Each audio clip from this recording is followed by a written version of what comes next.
आज के टॉपिक में हम लोग डिस्कशन करेंगे कि रेप्लिकेशन जो प्रोसेस होता है, ये डीएनए रेप्लिकेशन ये कैसे होता है। डीएनए रेप्लिकेशन में कौन कौन से एंजाइम्स हैं, क्या क्या रिक्वायरमेंट है डीएनए के रेप्लिकेशन में, कैसे प्रोसेस क्या है डीएनए के रेप्लिकेशन में, क्या मैकेनिज्म होता है डीएनए के रेप्लिकेशन में। तो डीएनए रेप्लिकेशन आज के टॉपिक में हम लोग डिस्कस करेंगे। DNA replication of DNA require enzyme, ये कह रहा है कि यहाँ पे एंजाइम की रिक्वायरमेंट होती है। जब भी रेप्लिकेशन ऑफ डीएनए होता है तो एंजाइम की रिक्वायरमेंट होती है। रेप्लिकेशन ऑफ डीएनए जब भी होता है तो एंजाइम की रिक्वायरमेंट होती है। उस एंजाइम को डीएनए पॉलीमरेज कहते हैं। ये फर्स्ट पॉइंट और इम्पॉर्टेंट पॉइंट है। डीएनए पॉलीमरेज क्या है? ये वो एंजाइम है जो कि डीएनए के रेप्लिकेशन में यूज़ होता है। तो replication of DNA requires enzyme DNA polymerase. DNA polymerase की आवश्यकता होती है दैट कैटलाइज द, वो क्या करता है? Catalyse the polymerisation in one strand. DNA polymerase क्या करता है? पॉलीमराइजेशन करता है इन वन स्ट्रैंड, और ये 5 to 3 डायरेक्शन में करता है। ये डायरेक्शन बहुत इम्पॉर्टेंट है। 5 to 3 prime, 5 prime to 3 prime direction में करता है। Only after unwinding, after unwinding, unwinding जब डीएनए के स्ट्रैंड हो जाती है with the help of helicase enzyme. ये एंजाइम है आपका दूसरा हेलिकेज एंजाइम, ये आया। कब ये पॉलीमराइजेशन डीएनए पॉलीमरेज कब एक्शन करता है? जब अनवाइंडिंग दोनों स्ट्रैंड की हो जाती है। अनवाइंडिंग किसकी वजह से होती है? डीएनए हेलिकेज एंजाइम की वजह से होती है। डीएनए जो है इस तरह से है आपका, डीएनए डबल स्ट्रैंड है। तो ये जो स्ट्रैंड है ये अनवाइंडिंग हो गया है। यहाँ पे ये डबल हेलिकल के फॉर्म में है, ये डबल हेलिकल के फॉर्म में है, हम लोग देख रहे हैं। और यहाँ पे देख रहे हैं कि अनवाइंड हो गया है। ये जो अनवाइंड हुआ है डीएनए, ये जो अनवाइंड हुआ है डीएनए, जैसे ये है डबल हेलिकल फॉर्म में है, ये डीएनए डबल हेलिकल फॉर्म में है।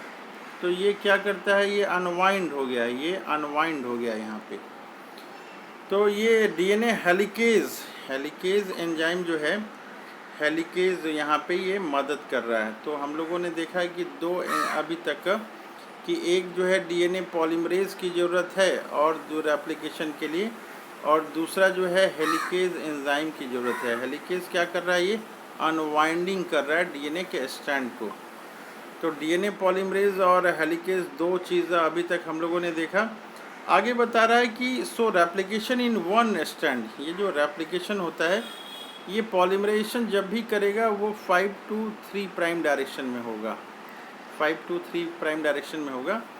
तो कह रहा है कि रेप्लिकेशन जो है वन स्ट्रैंड में जो होता है वो कंटिन्यूअस होता है। रेप्लिकेशन वन स्ट्रैंड में जो है कंटिन्यूअस होता है, और अदर स्ट्रैंड में जो है दूसरा स्ट्रैंड है उसमें डिसकंटिन्यूअस होता है। एक में है कंटिन्यूअस होता है, दो स्ट्रैंड हैं डीएनए के, तो एक में कंटिन्यूअस होगा और दूसरे स्ट्रैंड है उसमें डिसकंटिन्यूअस होता है टू सिंथेसिस। तो डीएनए होता है डिसकंटिन्यूअस टू सिंथेसिस। डिसकंटिन्यूअस जो होता है वो क्या करता है? ओकाज़ाकी फ्रैगमेंट ये बनाता है, ओकाज़ाकी फ्रैगमेंट ये।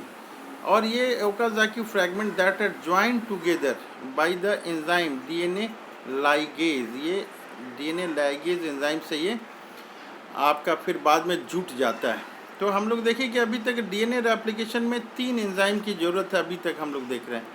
एक तो देख रहे हैं कि डीएनए पॉलीमरेज की ज़रूरत देख रहे हैं, दूसरा हम लोग हेलिकेज एंजाइम की ज़रूरत देख रहे हैं, और तीसरा जो ओकाज़ाकी फ्रैगमेंट को जोड़ने के लिए है वो है डीएनए लाइगेज। तो पहला एंजाइम आ रहा है डीएनए पॉलीमरेज, दूसरा आ रहा है हेलिकेज एंजाइम, और तीसरा एंजाइम आ रहा है डीएनए लाइगेज। अब आगे हम लोग देखते हैं कि ये दो स्टैंड होता है, एक लीडिंग स्टैंड होता है और एक लैगिंग स्टैंड होता है। तो ये पहले हम लोग इसका डायग्राम को देखने की कोशिश करते हैं कि लीडिंग स्टैंड कौन है और लैगिंग स्टैंड कौन सा है। ये हम लोग देख रहे हैं यहाँ पे डायग्राम, यहाँ पे दिख रहा है कि ये जो है डबल स्टैंड है, ये डीएनए का डबल स्टैंड है। यहाँ पे ये हेलिकेज एंजाइम जो है एंड टोपो आइसोमेरेज एंजाइम है, ये जैसा ही बाइंड करता है ये ये एक साइड में खुल गया, ये एक साइड में खुल गया। तो यहाँ पे है और यहाँ पे ये है हेलिकेज जो है ये अनबाइंडिंग का काम कर रहा है, साथ में टोपोआइसोमरेज में जो है इसकी मदद कर रहा है। ये क्या है, पैरेंटल डबल स्ट्रैंड है, ये डबल स्ट्रैंड है, ये देख रहे हैं हम लोग, ये देख रहे हैं कि डबल स्ट्रैंड है और यहाँ पे हेलिकेज ये जुटा है, तो ये एक अलग हो गया है, ये एक अलग हो गया है। इसके बावजूद हम लोग देख रहे हैं कि एक जो है ना कंटिन्यूअस यहाँ पे सिंथेसिस हो रहा है, कंटिन्यूअस, इसको लीडिंग स्ट्रैंड बोल रहे हैं। और एक में छोटे छोटे टुकड़ों में ये ओकाज़ाकी फ्रैगमेंट बन रहा है, ये ओकाज़ाकी फ्रैगमेंट बन रहा है। इसको जो है हम लोग लैगिंग स्ट्रैंड बोल रहे हैं, लैगिंग स्ट्रैंड। एक कंटिन्यूअस सिंथेसिस हो रहा है, यहाँ पे देख रहे हैं कंटिन्यूअस, और यहाँ पे छोटे छोटे टुकड़ों में हो रहा है। तो जो छोटे छोटे टुकड़ों में जो हो रहा है, छोटे छोटे टुकड़ों में जो छोटे छोटे टुकड़ों में हम लोग यहाँ पे देख रहे हैं, इसको छोटे छोटे टुकड़ों में यहाँ पे ये हो रहा है। तो छोटे छोटे टुकड़ों को बोलते हैं ओकाज़ाकी फ्रैगमेंट। तो जिसमें ओकाज़ाकी फ्रैगमेंट बन रहा है, ओकाज़ाकी फ्रैगमेंट जिसमें बन रहा है, ओकाज़ाकी फ्रैगमेंट जिसमें बन रहा है, जिस स्टैंड में बन रहा है, ये ओकाज़ाकी फ्रैगमेंट जिस स्टैंड में बन रहा है उसको लैगिंग स्टैंड हम लोग बोलते हैं। और कंटिन्यूअस जिसमें सिंथेसिस हो रहा है डीएनए को, उसको लीड कर रहा है, ये लीडिंग स्टैंड बोलते हैं। तो यहाँ पे हम लोग देख रहे हैं ये दो चीज़ें क्लियर हो गई कि एक चीज़ें तो ये क्लियर हो गई कि एक में कंटिन्यूअस बन रहा है उसको लीडिंग स्टैंड बोलते हैं, और जिसमें डिसकंटिन्यूअस ये बन रहा है, उसको ओकाज़ाकी फ्रैगमेंट जिसमें बन रहा है उसको लैगिंग स्टैंड हम लोग बोलते हैं। ये क्लियर हो गया। इसके अलावा ये भी क्लियर हो गया यहाँ पे कि डीएनए जो है डबल स्टैंड है, ये डबल स्टैंड है। डीएनए इस डायग्राम में दिख रहा है कि ये डबल स्टैंड है, एक 5 प्राइम है तो दूसरा जो है 3 प्राइम है, ये डबल स्टैंड है। यहाँ पे ये आके हेलिकेज एंड टोपोआइसोमरेज एंजाइम जो है आके इसको अनबाइंड कर दे रहा है, ये अनबाइंड कर दे रहा है। और यहाँ पे जो डायरेक्शन जो है, जो भी डायरेक्शन ये बन रहा है, ये जो डायरेक्शन बन रहा है वो 5 प्राइम यहाँ दिख रहा है हम लोग को, 5 प्राइम है ये, और यहाँ पे ये 3 प्राइम है इस साइड में, 5 to 3 प्राइम डायरेक्शन में ये डीएनए का सिंथेसिस होता है।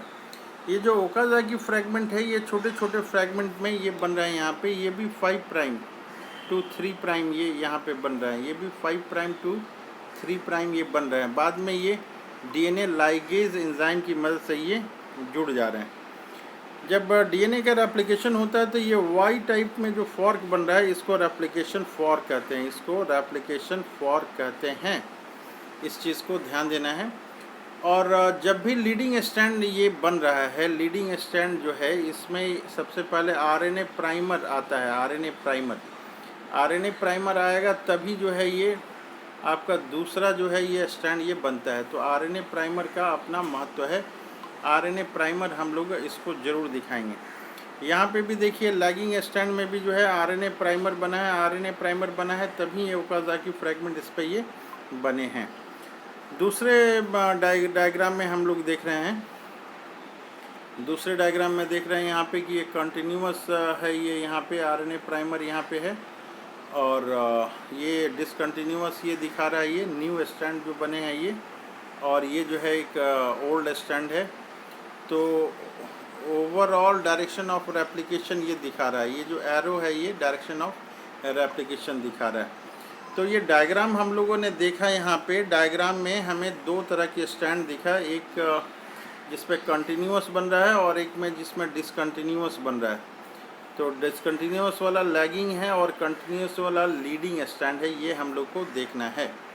अब हम लोग ऊपर की ओर जाते हैं, क्या थ्योरेटिकल पोर्शन जो है ये देख रहे हैं कि लीडिंग स्टैंड जो हैं और लैगिंग स्टैंड ये दोनों में अंतर क्या है। लीडिंग जिसमें कंटिन्यूअस बन रहा है, लैगिंग जिसमें डिसकंटिन्यूअस बन रहा है। तो लीडिंग और लैगिंग में ये हम लोग डिफरेंस देख रहे हैं। तो ये फ्रैगमेंट्स जो हैं, जो फ्रैगमेंट्स बन रहे हैं, ये फ्रैगमेंट्स के बारे में हम लोग देख रहे हैं। क्या ये लिखा हुआ है, कह रहे हैं कि इसमें जो लीडिंग स्टैंड है इसमें जो फ्रैगमेंट्स बन रहे हैं, it is formed continuously as single fragment, single fragment के रूप में ये बन रहा है। और लैगिंग स्टैंड में जो बन रहा है, लैगिंग स्टैंड में it is a beginning in the beginning it is formed in the form of small fragment बना था जिसको कि ओकाज़ाकी फ्रैगमेंट हम लोग बोलते हैं। दूसरा जो है ये बता रहा है आरएनए प्राइमर के बारे में, दूसरा प्राइमर के बारे में ये लिखा है it require only one primer to initiate the growth.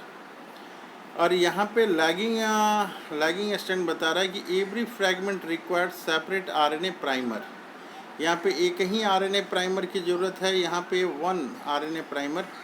और यहाँ पे है एवरी फ्रैगमेंट जो है रिक्वायर्ड सेपरेट आरएनए प्राइमर, ये दूसरा अंतर हो गया। तीसरा अंतर देख रहे हैं कि यहाँ पे डीएनए लाइगेज जो है लीडिंग में नॉट रिक्वायर्ड है, लेकिन यहाँ छोटे छोटे फ्रैगमेंट हैं जोड़ने के लिए ज़रूरत है, required to join DNA fragment. और यहाँ पे जो सबसे इम्पॉर्टेंट चीज़ जो हम लोग देख रहे हैं ये डायरेक्शन ऑफ ग्रोथ, ये डायरेक्शन ऑफ ग्रोथ जो है 5 to 3, ये 5 to 3 प्राइम है, 5 to 3 प्राइम।